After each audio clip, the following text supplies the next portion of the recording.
Soundtrack to the love we make. Let your love flow and shower us. Let your love flow and shower us.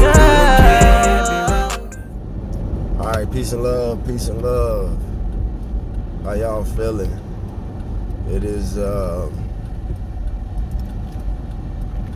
Monday, May 30th, which is celebrated as Memorial Day. So I'm headed to work. We didn't open until 10:30, so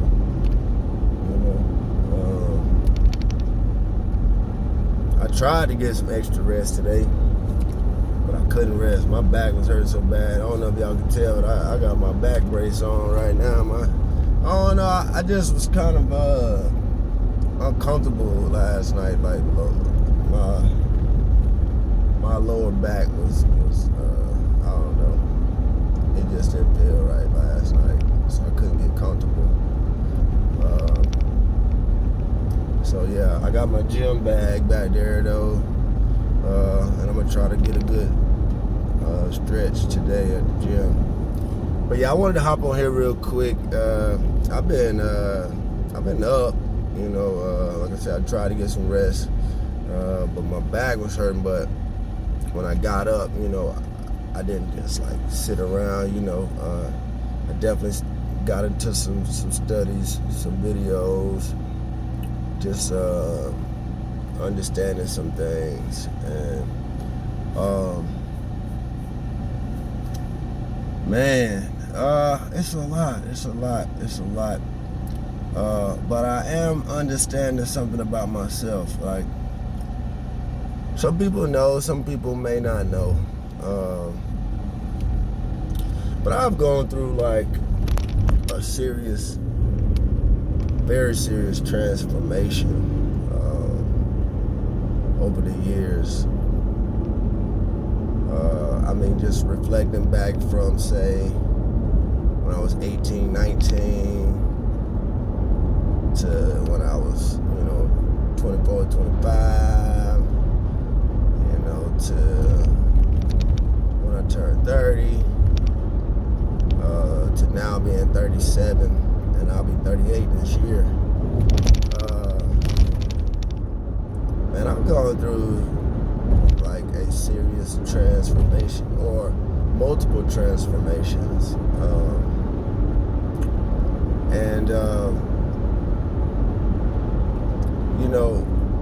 for a large part of my life, it's like I always felt like I had something special, or I didn't know, I didn't know exactly, but I just felt like I was maybe kind of special, maybe, like I felt like maybe I was kind of different. I didn't always move in the way of the crowd. I didn't always follow the trends. I kind of always moved in my own time, my own space, in my own mind. But what I'm saying is, I was doing that even before I understood that I was doing that, even before I understood that I could do that, or that I was capable of doing that. I was doing it, even if it came from a different reason. For example, a lot of times that I remember from being a kid, a lot of times why I didn't follow this crowd and do this and follow this crowd and do that, a lot of times was fear. It wasn't that I was like, hey man, hey brothers, I don't think that this is something that we should be involved in. You know what I'm saying? It was more like, a lot of times in those circle of friends, it's like they had a lot of confidence to just do things, and I was just like, in my mind, like, I don't even know if I can do that. Like, I don't know how to do that. Like, I probably shouldn't, man, because I just felt like I would be the one to fail. Like, lack of confidence, lack of courage. and tons of fear. You know, being afraid was a lot of times the reason I didn't do certain things. But that fear a lot of times, or that resistance, that hesitation a lot of times kept me from being in certain things. Like when in times that, you know, they would get caught or get in trouble, I wasn't there. You know, because you know, if I wasn't 100% sure that I could execute it, I wasn't doing it. And again, like I say, it wasn't even always fear like, ooh, that's something bad, we shouldn't be doing that. I didn't always even know that certain things were bad. It was just me not feeling confident or brave enough to even do the thing that they were trying to do, and I felt like I would be the one to fail. My fear of failing prevented me from doing a lot of things. But, you know, just growing into what I understand now, you know, maybe that was my protection. You know, maybe that was an inner knowing of to then what I understood as just being afraid. But maybe it was just an inner voice saying, hey man, don't do that. Hey, I got something for you down the road. I need you to stay clear of all this. I don't need you to have this on you. I don't need you to have that history. I don't need you to have that, because you're gonna be necessary down the line. I need to keep you out of stuff. And y'all, when I tell y'all, I have had some very near situations of being in situations, y'all. Like, I mean, being present, being right there, being face to face with it, you know. I remember one time, my job in North Carolina, I worked at a Chick-fil-A, and our operator took us bowling, man. We used to do a lot of fun stuff. Took us bowling, and so my girlfriend at the time worked for Chick-fil-A. Well, actually, I don't even think she was my girlfriend yet. I think I was working on it. But like, she was there and her mom was there. And so me and my boys, my three amigos that I spoke about on a prior video, we had alcohol, right? And so, man, I had no idea that this sheriff had been watching me throughout the night, because we were doing stupid stuff. We were throwing the ball down, multiple balls down at a time, hitting the little bar that dropped down. Like, I mean, we was doing dumb stuff, man. We was walking past the line, and on this, you know, it's real slippery once you pass that line. Like, we were doing crazy stuff, and then I had this leather Braves jacket, Atlanta Braves jacket, and that joint was hard. It was black. It had the patches on it, man. I had a real leather Atlanta Braves jacket. Anybody remember me from high school, you probably remember that leather jacket. Well, that was my real deal jacket. But so we doing crazy stuff, but then my liquor was in my jacket pocket. So I would go in the bathroom, you know what I'm saying, when I got to pee, and then I just hit my drink while I'm in there, go back, take my jacket off, I hang it back on the back of the chair, and then we bowling, we having fun, you know what I'm saying? And by this time, the owner and his family had left. We were still hanging out, those ones of us that was, you know what I'm saying? And man, I'm laughing and tripping. We had just threw a ball down, like extra balls one time. We laughing, and I turn around, and there's a sheriff standing on my jacket, behind my chair where my jacket was, with his hands on it. And he like, come here. I'm like, oh shit. You know what I'm saying? Like, cause I knew I was about to be in trouble. And man, I if it was not for my girlfriend's mother, man, I don't believe that my mama even know that ever happened. So if she ever watched this video, she gonna know that happened. But my girlfriend's mom got me out of that when she took, you know what I'm saying, responsibility for me and got me, you know what I'm saying, and checked me, and you know what I'm saying, and it was it was straight. I got out of that situation, and that's just one situation. You know, I had a car accident in the 10th grade. Man, I can't even tell you what all was going on then. But, you know, luckily, the officer that showed up was the first officer on the scene was an officer in training. And she missed all the initial signs or whatever that you're supposed to check for to know what's really going on in the situation. So I ain't get ever checked on that. Man, I ain't bragging, man. I'm really like, I don't know how thankful I am, you know, to have avoided those situations. Man, I remember one time me and my friends were walking to the store to present our new mixtape to one of our homegirls that worked at the convenience store across the street. This was here in Macon, Georgia.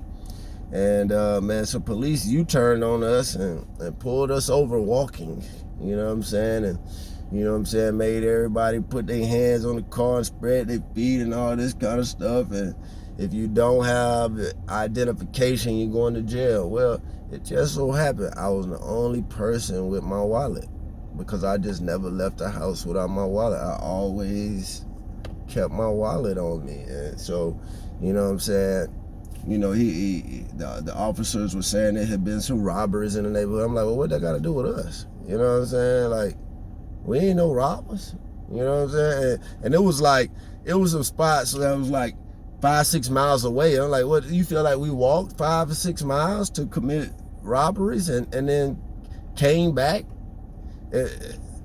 You know what I'm saying? Like what proof do you have that it's us? Or you just see black guys walking across the street and you want to stop us and ask us questions, man? I start asking for badge number, because I'm the only one that's free, because I got my ID, so I'm free to go. But I'm standing there, cause you got my people hemmed up, and I'm like, what's your badge number? Cause you know, at the time, man, my father was friends with the assistant police chief, and I didn't even know his name. I just had remember one time my daddy told me that if I ever got in trouble that I need to say so and so name. You know what I'm saying? And so, you know, I all I did was I had mentioned that I was gonna let so and so know. I ain't gonna say so and so name, but I was gonna say, hey, that I know so and so, and I was asking for his badge number and information and stuff. And then things got different once I started asking them type of questions. Now he wanted to let everybody go and it's, you know, just be safe out here. I bet.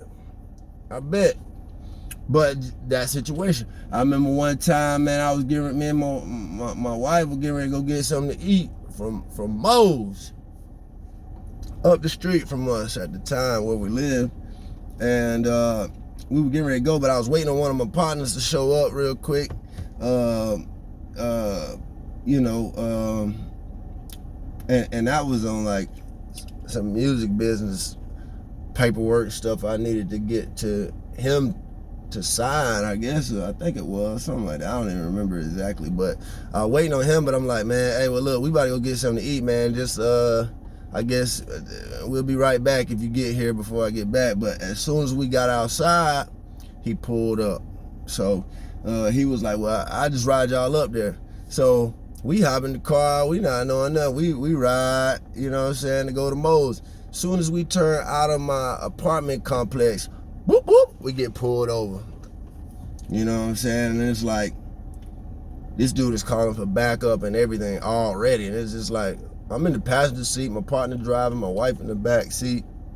And we just like, I wonder what's going on. We don't know what's going on, man. This cat is calling backup already, man. This dude come to the door like, ask my partner to step out the vehicle. So he take my partner to the back of the car, and next thing we know, we just keep having to look back, and man, we see him handcuffing my boy on the back. It's a second, another car done pulled up now. He handcuffing my boy at the back of the truck. We like, oh shit, I wonder what this is all about. You know what I'm saying? Next thing I know, they come to our window, they make us get out. And then first they had us standing at the back of the car. You know what I'm saying? So, you know, I starting to wonder, like, well, what exactly is happening? Like, what are we doing? You know what I'm saying? We trying to get something to eat. Like, what?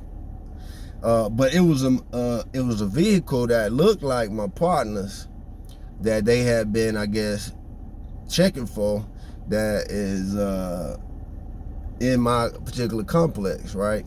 And so when they saw that the type of vehicle we were in leaving, they was like, we got him. You know what I'm saying? So it ended up being we all got handcuffed. So they put my partner in the first car, put me and my wife in the second car, in the back seat, handcuffed. Never been handcuffed before now, but I'm in the back seat. And I mean, it's tight. I mean, I had heard stories, but man, oh man, boy, it ain't no room, especially if you got long legs, boy. It's over with for you trying to. I think I had to have my knees up, you know what I'm saying, on the back of that thing, because I couldn't just put them down with my hands behind my back. So I managed to take my phone out my pocket, and I'm calling my mama, because they ain't take none of my stuff or nothing. I'm calling my mama, because my mama is in my neighborhood at my sister's house. So I'm calling my mama, telling her, hey, what's happening. I'm like, hey, just go to the house, the kids at the house. You know what I'm saying? My mama not even thinking. My mama done went and got the kids from my house and came up there to see what's going on. I'm like, Mama, I told you not to go. You brought the kids. Now the kids see the daddy and mama handcuffed. And they crying. They don't know what's going on. But so I'm telling her to leave. Take the kids. Now they don't need to see us like this. Take these kids out of here. So my mama leave. So we in the back seat. Man, me and my wife just like, my wife quiet. She ain't saying nothing. And I'm just saying, like, what in the world is even happening? They ain't even told us what it even was. So, long story short, man, next thing I know, the officers are up at the first car, whatever. They talking to the two officers. Next thing I know, one of them take off running, right? Like, they doing something with the radio. One of them take off running. Man, he goes in the car. He come back to our car. He tells us, get out. Tell us to get out the car. And he uncuffs both of us and tells us to stay out of trouble. Meanwhile, the other officer uncuffing my boy up there and lets us all go. And so we stand on the side of the road. They haul ass. Like, I mean, they hauled ass. So we stand on the side of the road looking at each other like they get your keys back? You're like, yeah. So, like, we free? Yeah. He was like, man, y'all didn't hear that?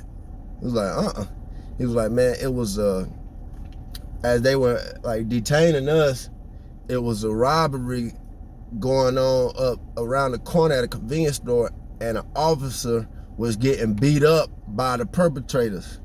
So they had to run, go help. So they let us go free to go take care of that situation. But my point was, out of every situation that I was ever in, I was always spared, because there was a reason. There was a reason and a season that I was supposed to be preserved for a particular time. And that time is now. So I've been, like I said, I couldn't rest well last night, and I was up, and I was just studying some things, and it's interesting that what I ended up coming across was a message about the fact that I was set apart. I was preserved for a particular time, and the message wasn't like spoken directly to me like it was for me, but it was the fact that in me just wanting to get up because my back was hurting, I'm like, man, let me find some knowledge I can get into. And here comes YouTube with this recommendation that I didn't search for, I didn't ask for, and I'm just like, all right, well, let me just see what this video is about. And that video spoke about that very thing. And it just put me in a state of reflection and just thinking about, like, you know, not even that I buy into videos that do that, but at the same time, I do understand that messages are coming through in this time. And I do understand that, hey, maybe there is cause and purpose, you know what I'm saying, that I was preserved for a particular time to do a particular thing. And I believe that I'm doing that particular thing now in this time. Like I feel like I'm fulfilling that in this time, you know, by choosing to stand up and speak and use my voice to help my people be free. So I don't know if they're tied together or not. I don't know if it tied together, this would be a video. If it didn't tie together, this was for me. But just understanding my purpose and more in this time, and knowing that I do have a voice, and my voice is to be utilized to speak. And so that's all. But I'm gonna get on up out of here. Go in here and do this little work. And